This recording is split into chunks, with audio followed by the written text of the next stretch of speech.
आप सभी भाई बहनों का आध्यात्मिक ज्ञानात्मक चैनल की ब्रह्म मुहूर्त ज्ञान उपदेश कक्षा में एक बार फिर स्वागत है। आज की चर्चा का विषय है सकामता। और सकामता शब्द में ही हमने देखी दो अलग अलग स्थितियां लिखी हैं। एक तो हमने रंगीन रंग से सकाम शब्द को लिखा है जो कि एक राजसी स्थिति है, और ता शब्द को हमने देखी एक सात्विक स्थिति सफेद रंग से जोड़ा है जिसमें सत्वगुण की स्थिति है। और नीचे हमने देखी स्थूल शरीर और सूक्ष्म शरीर की दो अलग अलग स्थितियां लिखी। देखिए, आज का विषय बहुत ही साधारण दिखते हुए भी ये आज का विषय बहुत ही गहरे तल पे गंभीर है। इसमें शब्दों को भी एक विशेष महत्व है, तीन शरीरों की भी स्थितियों को हमने दर्शाया है, और इन तीन शरीरों की स्थितियों में हमने अलग अलग रंग दर्शाते हुए उनका प्रकृति से एक संबंध दर्शाने जा रहे हैं। फिर इन तीन शरीरों के नीचे हमने दो देखी सफेद रंग के तीर लगाए हैं, और कर्माशय के साथ साथ संस्कार की तरफ जाता हुआ भी एक तीर सफेद रंग से दर्शाया है। ये तीर आपको हमें कुछ ज्ञान देते हैं, इसलिए हमने इन तीनों तीरों को सफेद रंग से दर्शाया है। इन तीन शरीरों की स्थितियों का आपसी क्या क्या संबंध है, अक्सर मनुष्य को सत्संग के अभाव में, देखिए, जब तक आपको हमें प्रकृति के तीन गुणों का यथार्थ ज्ञान विज्ञान समझ नहीं आता, तब तक फिर मनुष्य को अपने जो तीन शरीर हैं, स्थूल शरीर, सूक्ष्म शरीर और कारण शरीर, इन तीनों शरीरों की स्थितियों का मनुष्य को कोई विशेष ज्ञान होता नहीं है। क्योंकि जन्म मरण की स्थितियां तो देखिए स्थूल शरीर के साथ है। ये जो सूक्ष्म शरीर और कारण शरीर की स्थिति है, ये आपका हमारा नए जन्म की एक आधार बनती है। देखिए, सूक्ष्म शरीर और कारण शरीर ये दोनों ही पास पास हैं। कहीं कहीं तो देखिए सूक्ष्म शरीर और कारण शरीर को कारण शरीर भी कह दिया जाता है, और कहीं कहीं शास्त्रों में देखिए सूक्ष्म और कारण शरीर को सूक्ष्म शरीर भी कह दिया जाता है। कुल मिलाकर मृत्यु केवल स्थूल शरीर की होती है। माता के गर्भ में स्थूल शरीर की स्थिति का ही एक निर्माण प्रक्रिया आरंभ होती है, जो कि लगभग शास्त्रों में ही समझाया गया है। 9 माह 9 दिन की होती है। उस स्थिति विशेष में आपके हमारे शरीर का निर्माण होता है, और ये निर्माण प्रक्रिया में देखिए सूक्ष्म शरीर, कारण शरीर, आत्मा और परमात्मा, इन सभी स्थितियों का एक विशेष योगदान रहता है। देखिए, आत्मा और परमात्मा तो चेतन सत्ताएं हैं। आत्मा को ज्ञान स्वरूप कहा गया है, परमात्मा को आनंद स्वरूप कहा गया है, जबकि ये दोनों चेतन सत्ताएं हैं। और ये जो माया है, दिखती तो माया देखिए क्रियाशील है, लेकिन सिद्धांतिक रूप से, तकनीकी रूप से इस माया को, इस प्रकृति के तीन गुणों को, तमोगुण, रजोगुण और सत्वगुण की स्थितियों को जड़ कहा गया है। जड़ का अभिप्राय, उसमें अपने आप कोई क्रिया नहीं होती, उसमें कोई इच्छा शक्ति नहीं होती, जबकि आत्मा और परमात्मा ये चेतन सत्ता है। तकनीकी रूप से बस इन दो चेतन सत्ताओं में एक ही अंतर है कि चेतन सत्ताएं तो अनंत हैं, भले ही संख्या के दृष्टिकोण से निश्चित है, क्योंकि आत्मा का तो जन्म मरण ही नहीं है, जबकि परमात्मा की सत्ता को अनंत स्वरूप कहा गया। अब परमात्मा की सत्ता अनंत नहीं है, एक ही है। परम शब्द किसी एक सत्ता के लिए कहा जाता है, किसी 2, 4, 10, 20, 50, 100 के लिए नहीं। ये तो परमात्मा ने अपने स्वयं के अलग अलग स्वरूप रचे हैं। ये जो ब्रह्मा, विष्णु, शंकर, गणेश, हनुमान जी, ये विभिन्न प्रकार के देखिए जो आप स्वरूपों की चर्चाएं अक्सर अपने संसार में देखते ही हो, करते ही हो। कितने प्रकार के देखिए ये जो पुराण लिखे गए, वे भी तो देवी देवताओं की किसी ना किसी स्तुति के दृष्टिकोण से ही लिखे गए हैं।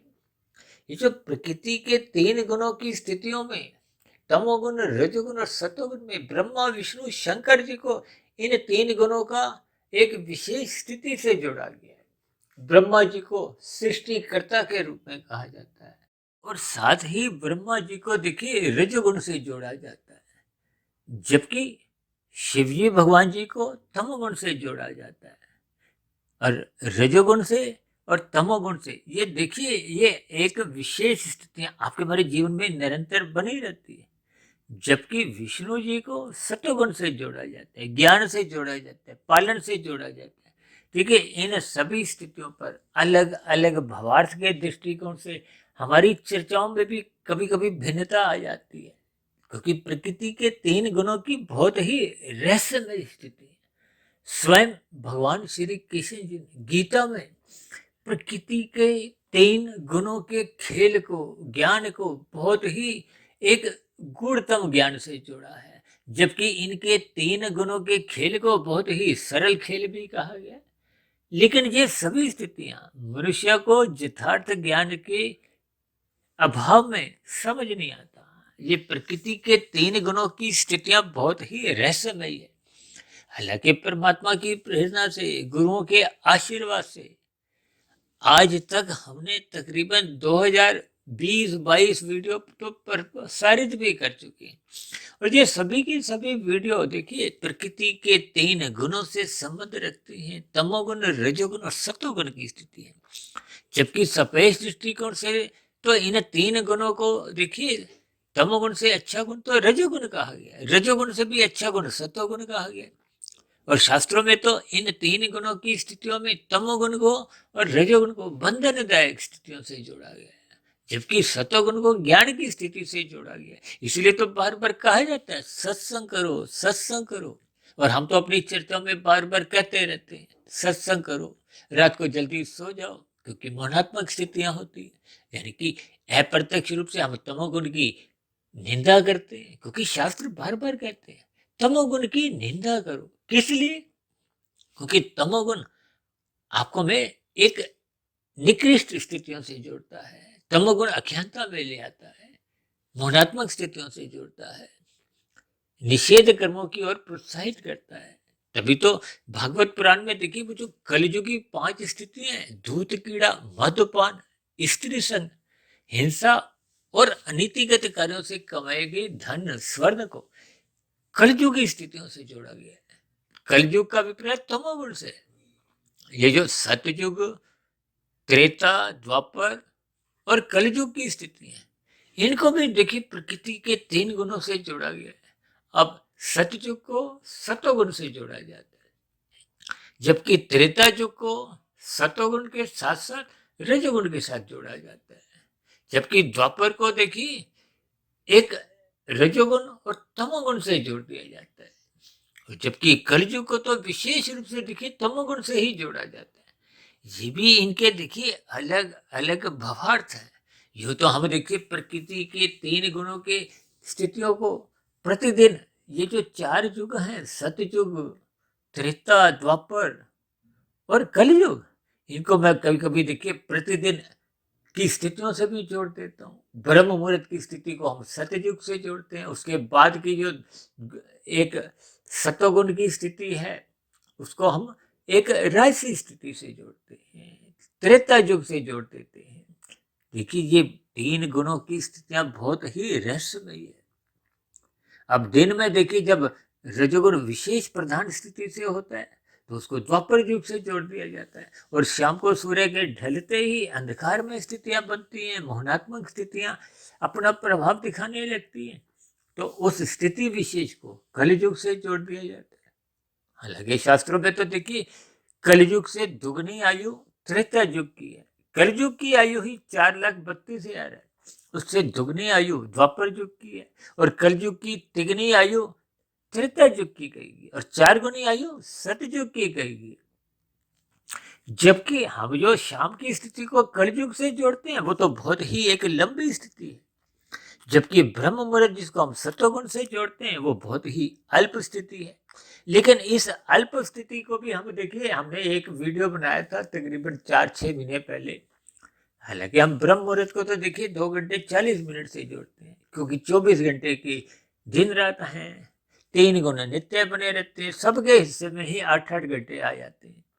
अब क्योंकि तीनों गुण नित्य बने रहते हैं तो एक ही गुण जो प्रधान 8 घंटे की स्थिति में होता है वो एक गुजरे हुए गुण से कमजोर में भी स्थिति में होता है, एक आने वाले स्थिति में जो नया गुण होता है उससे भी वो थोड़ा कमजोर होने लगता है। बीच की स्थिति को एक मुख्य स्थिति से जोड़ा गया है। इसलिए तो हम आरंभिक सत्वगुण को गुजरे हुए तमोगुण से कमजोर समझते हैं। और बीच की जो एक स्थिति है, जो शुद्ध सत्वगुण की स्थिति है, सूर्य निकलने से पूर्व के 2 घंटे 40 मिनट की स्थिति है, उस स्थिति विशेष को शास्त्रों में देखिए ब्रह्म मुहूर्त का नाम दिया गया। ब्रह्म शब्द परमात्मा के लिए कहा जाता है, मुहूर्त का विपर्य समय से है, यानी कि वो 2 घंटे 40 मिनट की स्थिति ब्रह्म मुहूर्त की है। और दूसरी बात, अक्सर हम अपनी चर्चाओं में कहते हैं ना, सोते समय तमोगुण की स्थिति होती है, सोने से पूर्व रजोगुण की स्थिति होती है, और सोने के बाद जब हम उठ जाते हैं तो वो स्थिति एक सात्विक मानी जाती है। ये बात मैं इसलिए भी जोर शोर से कहता रहता हूँ क्योंकि बहुत से भाई बहन मेरे उठने के ऊपर कुछ तामसी स्थितियों से जोड़ देते हैं, क्योंकि जो मनुष्य जाग रहा होता है 1 1:30 2 बजे, उसके लिए तो वो तामसी स्थिति है। अब मैं यदि 12:30 1 बजे उठ जाता हूँ तो मेरी वो सात्विक स्थिति होती है, वो ब्रह्म मुहूर्त की स्थिति होती है। तो दोनों ही स्थितियों में एक साधारण मनुष्य है कुछ भ्रम की स्थिति में पहुंच जाता है। देखिए ये गुणों की बहुत ही सूक्ष्म स्थिति है, इसलिए हमने उस वीडियो विशेष में ब्रह्म मुहूर्त को 2 घंटे 40 मिनट भी जोड़ा, 2 घंटे 40 मिनट के बाद फिर हमने 8 घंटे से जोड़ा, फिर 24 घंटे से भी जोड़ दिया। अब देखो 24 घंटे का अभिप्राय क्या है कि जब मनुष्य का कारण शरीर 100% शुद्ध हो जाता है, मायातीत महापुरुष बन जाता है, तो उसके लिए तो ब्रह्म मुहूर्त 24 घंटे बना रहता है। और जिसकी सात्विक स्थिति मजबूत होती जाती है, साधना के मार्ग पर वो कर्म योग, ज्ञान योग, भक्ति योग इन स्थितियों में कहीं स्थित हो जाता है, तो उसकी 2 घंटे 40 मिनट की स्थिति से 3 घंटे 4 घंटे 5 घंटे 6 घंटे 7 घंटे 10 घंटे, यानी कि ये बढ़ती जाती है। इन सभी स्थितियों के आपको वे भावार्थ समझने होते हैं। इसलिए तो आज की वीडियो में हमने देखी, सर्वप्रथम आपके हमारे जीवन में ये जो सकामता की स्थिति है, जिसका संबंध देखिए माया से है, प्रकृति के 3 गुणों से है, या दूसरे सरल शब्दों में यूं भी कह सकते हो कि किए गए कर्म के बाद जो आपको हमें फल पाने की, भोगने की इच्छा होती है, उससे होता है। तभी तो इस स्थिति विशेष को सकामता से जोड़ा गया है। और सकामता शब्द को हमने देखिए 2 अलग-अलग रंगों से दिखाया है। देखिए सकाम शब्द को हमने बहुत बड़ा एक रंगीन रंग से दर्शाया है। ये रंगीन रंग रजोगुण की स्थिति है, और ता शब्द को हमने सफेद रंग से एक सात्विक स्थिति से जोड़ा है। सकामता में देखिए हमने कहीं भी काले रंग का प्रयोग नहीं किया, क्योंकि काले रंग का अभिप्राय देखिए उस तमोगुण से है। यहाँ तमोगुण का अभिप्राय उस दंड से है। ये जो मनुष्य से नीचे की 80 लाख प्रकार की जोनियां हैं, वो भी कोई देखिए पिकनिक मनाने, मौज मस्ती के लिए उनको जन्म नहीं मिलता, उनको एक सजा के रूप में। अब देखिए कोई जेल में, अब भारत की राजधानी दिल्ली में देखिए 2 जेलें बनी हुई हैं। तिहाड़ जेल तो सबको ही मालूम है, अब तो एक रोहनी में भी जेल बनी हुई है, और भी कुछ ऐसी जेलों की देखिए संख्या बढ़ाने पे विचार इसलिए हो रहा है क्योंकि कलयुग की स्थिति है। लोगों में एक निषेध कर्म, पाप कर्म करने की प्रवृत्ति अधिक बनती जा रही है। इसके पीछे का कारण क्या है? भोग। भोगों के पीछे का कारण क्या है? सकामता। ये और सकामता को हमने देखिए 2 स्थितियों से दर्शाया है, राजसी और सात्विक। देखिए यहाँ हमने काले रंग का प्रयोग इसलिए नहीं किया क्योंकि कोई भी मनुष्य यदि पाप कर्म करता भी है तो वो उसका वो दंड रूपी फल भोगना नहीं चाहता। देखिए आज इस संसार में मनुष्य चोरी करता है, डकैती डालता है, घोटाले करता है। अब कोई भी मनुष्य जेल में तो नहीं जाना चाहता, और यदि कोई जेल में पहुंच भी जाता है तो फिर विभिन्न तरीकों से वो अपनी जमानत के तरीके ढूंढता है, विभिन्न वकीलों द्वारा कुछ स्थितियां ऐसी बनाने का प्रयास करता है। आजकल तो घोटालों के अंतर्गत कई कुछ ऐसे मंत्रीगण भी देखिए जेलों के अंदर हैं। हालांकि मेरा देखिए किसी राजनीतिक दल से कोई समर्थन विरोध नहीं, लेकिन प्रकृति के 3 गुणों की स्थितियां आपको हमें ज्ञान पूर्वक समझ में आ जाए, क्योंकि हमने सकामता में देखिए काला रंग नहीं दर्शाया है। यानी कि कोई भी मनुष्य है पाप कर्म करते हुए भी वो उसका दुख रूपी परिणाम से बचना चाहता है। कोई भी मनुष्य पाप कर्म इसलिए नहीं करता कि उसको उसकी सजा मिले। यहाँ सजा का मतलब देखिए फल से है, फल अच्छा बुरा दोनों ही हो, क्योंकि प्रकृति आपके हमारे किए गए कर्म का फल देती ही देती है। अच्छा कर्म करोगे तो उसका अच्छा फल आएगा, बुरा काम करोगे तो उसका बुरा परिणाम आपको में भुगतना होता है। देखिए, किए गए पुण्य कर्मों का सुख रूपी फलों का तो आप और हम त्याग कर सकते हैं। सरकार आपको हमें यदि कोई सम्मान देती है तो उस सम्मान को लेने से आप और हम मना कर सकते हैं। लेकिन जब कभी आपको हमें कोई न्यायालय द्वारा दोषी ठहराते हुए सजा सुना दी जाती है तो हम वहाँ हाथ खड़े नहीं कर सकते कि हमें सजा नहीं चाहिए, हमें सजा नहीं भुगतनी। तब ऐसी स्थिति विशेष में पुलिस द्वारा पकड़कर आपको तो हमें जेल में डाल दिया जाता है।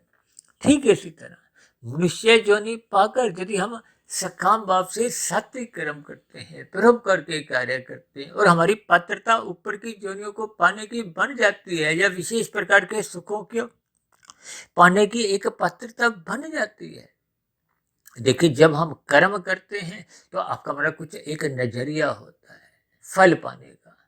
उस स्थिति विशेष को सकामता से जोड़ा जाता है, यानी कि जब कर्म करने से पूर्व फल पाने की इच्छा होती है, ये जो सुख, सुविधा, स्वाद, सम्मान, सत्ता, देखिए 5 भोग्य विषय हैं, गंध, रस, रूप, स्पर्श और शब्द। इनको ही मैं देखिए सरल शब्दों में, एक आसान शब्दों में सुख, सुविधा, स्वाद, सम्मान, सत्ता से जोड़ देता हूँ। आज 2 देशों में जो लड़ाई झगड़ा चल रहा है उसके पीछे का कारण भी क्या है? सत्ता है। और ये जो सम्मान के ऊपर भी देखिए बहुत सी मनुष्य पाप कर्म कर जाता है। देखिए, ये सभी स्थितियां बहुत ही साधारण स्तर पर आपको में समझनी है, ताकि आपको में प्रकृति के 3 गुणों की जो एक लक्षण है वो आपको में समझ में आ जाए। देखिए, तमोगुण को पदार्थों से जोड़ा जाता है, नींद से जोड़ा जाता है, आलस्य से भी जोड़ दिया जाता है, निषेध कर्मों से भी जोड़ा जाता है। इसलिए तो शास्त्र कहते हैं तमोगुण की निंदा करो। या निंदा का अभिप्राय देखिए सोने से मना नहीं है कि आपने सोना नहीं है। देखिए, नींद तो जोगी भी लेता है, भोगी भी और रोगी भी। नींद लेना आपके हमारे स्थूल शरीर की आवश्यकता है।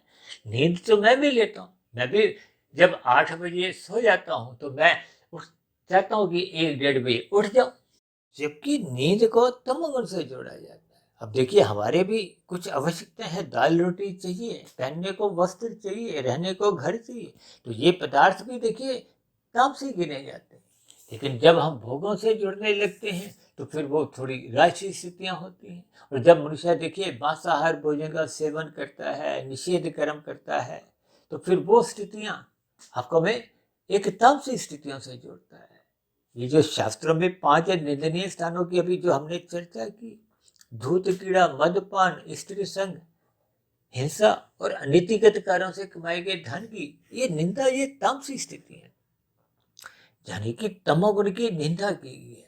जबकि रजोगुण के प्रति बार बार कहा जाता है कि इसकी उपेक्षा करो। उपेक्षा का बस इतना ही मतलब है कि हमें भोगों की ओर अपना जीवन नहीं लगाना। जीवन की अवस्थाओं के लिए तो आपको भी हमें पुरुषार्थ करना है, लाभ के दृष्टिकोण से हम भी पुरुषार्थ करते हैं, लेकिन लोभ से बचना है, क्योंकि लोभ वृत्ति ही फिर मनुष्य को संग्रह में, फिर महासंग्रह में, यानी कि फिर वो अनीतिगत कार्यों में सहज ही प्रवृत्त करती है और अनीतिगत कार्यों में मनुष्य पाप कर्म करता है। देखिए, इन सभी स्थितियों को आपको भी भावार्थ समझनी है। ये जो हमने सकामता में देखिए, सकाम शब्द हमने बहुत बड़ा दिखा के इसमें एक राजसी स्थिति जो कि एक साधारण मनुष्य में देखी जाती है। एक साधारण मनुष्य को तो शास्त्रों में ही राजसी कहा गया, जबकि सत्वगुण बढ़ाने का एक अवसर मनुष्य जीवन में है। देखिए, ये जो कर्म कांड जितने भी शास्त्रों में समझाए गए, किस लिए? ताकि हम इन कर्म कांडों को करते हुए अपनी सात्विक स्थिति मजबूत करें। इसलिए हमने देखिए ता शब्द लिखा है सफेद रंग से, कि हम अपने जीवन में सात्विक स्थिति मजबूत करें। और ये जो नीचे हमने देखिए अलग अलग जो शरीरों की स्थितियां लिखी हैं, ये स्थितियां क्या देखी? स्थूल शरीर और सूक्ष्म शरीर की। स्थूल शरीर के नीचे हमने देखे स्थूल शब्द को हमने काले रंग से दर्शाया है, क्योंकि स्थूल शरीर देखिए पृथ्वी, जल, अग्नि, वायु, आकाश का बना। हालांकि हमने शरीर शब्द के साथ देखिए एक राजसी स्थिति लिखती है, क्योंकि स्थूल शरीर के स्तर पर आपके हमारे जितने भी भोग विषय हैं वो देखिए अच्छे बुरे दोनों ही होते रहते हैं। यानी कि कभी मनुष्य रजोगुण में गिर जाता है, कभी तमोगुण में गिर जाता है। यही स्थितियां आपके हमारे जीवन में दिन प्रतिदिन आंख मिचोली की स्थितियां बनाए रखती हैं। अब स्थूल शरीर के स्तर पर हमने देखिए सफेद रंग का इस्तेमाल नहीं किया। इसका अभिप्राय क्या है कि स्थूल शरीर के स्तर पर अक्सर आपके मरीज जो एक प्रवृत्ति है वो भोगों की तरफ रहती है। अब भोग जब जब देखिए एक राशि स्थितियां होती हैं तो उसका अभिप्राय देखिए एक रंगीन रंग से है। ये गंध, रस, रूप, स्पर्श और शब्द, अब इनमें भी देखिए अलग अलग स्थितियां हैं। हालांकि इन सभी स्थितियों में देखिए ये जो शब्द है इसका अभिप्राय देखिए एक सात्विक स्थिति से भी लिया जाता है। आप जो मेरी वीडियो सुनते हो ये एक शब्द ज्ञान है। ये जो हम विद्यालय में, कॉलेज में जाके पढ़ाई करते हैं, अध्यापक आपको में पढ़ाता है, तो ये भी शब्दों की स्थितियां हैं। पुस्तकों के जो अक्षर हम पढ़ते हैं वो भी देखिए शब्द है। ये सभी स्थितियां देखिए एक सात्विक गिनी जाती है। अब ये जो रस का सुख है, देखिए रस का और गंध का, इनको एक राशि स्थिति ली जाती है। ये रूप और स्पर्श को थोड़ा हम तामसी स्थिति से ले लेते हैं। देखिए ये बहुत ही सूक्ष्म स्थितियां हैं। शास्त्रों में इन सभी स्थितियों पर कोई प्रत्यक्ष रूप से कोई ऐसा विवरण नहीं है, क्योंकि मैं तो गुणों के ऊपर बहुत ही गहरे तल पर शोध करता रहता हूँ। उन सभी संसारी स्थितियों को या जो जो स्थितियां आप और हम अपने जीवन में देखते हैं उनमें मैं 3 गुणों की स्थितियों को टटोलता हूँ, शोध करता हूँ, फिर उन सभी स्थितियों को तर्क पूर्वक तोलता हूँ। उस समझी गई बात को ही मैं समझाने का एक प्रयास करता हूँ। हो सकता है मेरे समझाने में भी देखिए कभी कभी कुछ कमी रह जाती है, क्योंकि समझना एक बात है, समझाना एक परमात्मा का आशीर्वाद होता है। इसलिए इन सभी वीडियो को हम ब्रह्म मुहूर्त के समय विशेष में ही बनाते हैं, ताकि समझाने में मुझे भी कोई कठिनाई नहीं आए। क्योंकि ब्रह्म मुहूर्त देखिए सत्वगुण की एक शुद्धतम स्थिति होती है। उस स्थिति विशेष में प्रकृति के सत्वगुण की एक शुद्धतम स्थिति का एक आशीर्वाद बना रहता है। और ये जो हमने स्थूल शरीर के नीचे जो शब्द लिखा है कर्माशय है, क्योंकि स्थूल शरीर के स्तर पर ही देखिए स्थूल शरीर के नीचे कर्माशय के बीच में हमने एक सफेद रंग का तीर लगाया। ये ज्ञान क्या देता है कि स्थूल शरीर के स्तर पर हम जो भी करते हैं उसका कर्माशय बनता है। जैसे कायदे कानून सरकारी स्तर पर भी जो बने होते हैं, ये जो यातायात के नियमों का जो आपको में पालन करना अनिवार्य होता है, ये मन के स्तर की स्थितियों पर कोई आपके बारे चलान नहीं करते। देखिए लाल बत्ती जब हम स्थूल शरीर के स्तर पर करते हैं तभी आपका हमारा चलान करता है। मन के स्तर पर यदि आप लाल बत्ती पे खड़े होते भी मन में आपका एक लाल बत्ती पार करने का विचार आता है, तो उस विचार आने पे वो मन की स्थिति है, उसका कोई चलान नहीं करता। यानी कि स्थूल शरीर के स्तर पर कर्माशय बनता है। जो भी कायदे नियम कानून बने हुए हैं उनके अनुसार आपकी हमारी स्थितियां बनती हैं। इसलिए हमने देखी कर्माशय शब्द में 2 अलग अलग स्थितियां लिखी हैं।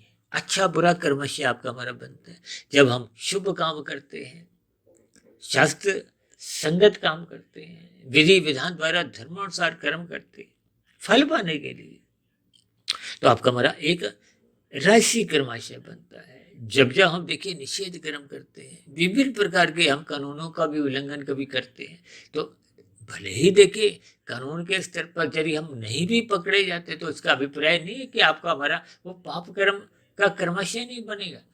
देखिए यहाँ जितने अंश में हम सजा भुगत लेते हैं, फिर उतने अंश में आपके हमें आगे यानी कि भविष्य में या प्रकृति की एक अवस्था में सजा नहीं भुगतनी होती।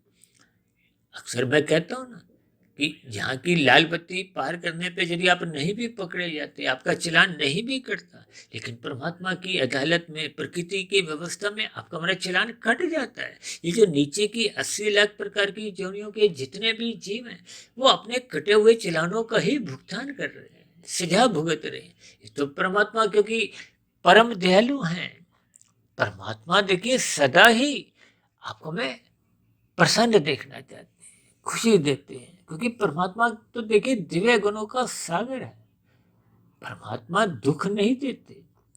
वो तो जैसे माता पिता भी अपने बच्चों में सुधार लाने के लिए, हम कभी कभी जब बच्चों को दंड देते हैं, रोटी पानी उनकी एक समय की नहीं देते या कमरे में बंद कर देते हैं कि बच्चा जो शरारत की है उसने उस शरारत को दोबारा पुनरावृत्ति ना करे।